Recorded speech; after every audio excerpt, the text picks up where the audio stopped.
வாழ்க வையகம், வாழ்க வளமுடன். குருவே துணை. சிந்தனையின் சிறப்பு. நம் வாழ்க்கையில் அவ்வப்போது நாம் எதை செய்வது என்ற ஒரு சிக்கல் வரலாம், அல்லது பெருமளவிலான ஒரு மகிழ்ச்சியே கூட வரலாம். அந்த சிக்கலிலே அழுந்துவிடக்கூடாது, அல்லது அந்த மகிழ்ச்சியிலே அழுந்துவிடக்கூடாது.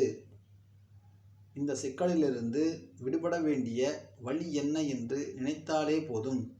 சிக்கலிலே தவித்து கொண்டிருக்கக்கூடிய மனம் முனையில் இருக்கிறது.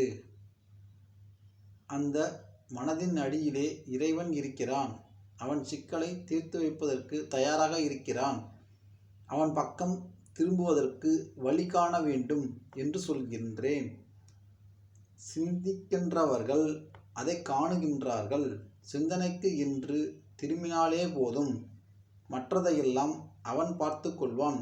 அதைத்தான் வள்ளுவர் கூட தனது குறள் ஒன்றில், ஒரு மனிதன் முயற்சி எடுத்தால் இறைவன் அவனை நோக்கி 10 அடி எடுத்து வைக்கின்றான் என குறிப்பு தந்துள்ளார்.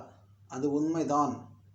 இந்த உண்மையை நேரடியாக அனுபவபூர்வமாக பல இடங்களில் நான் உணர்ந்திருக்கிறேன்.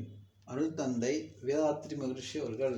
வாழ்க வையகம், வாழ்க வையகம், வாழ்க வளமுடன்.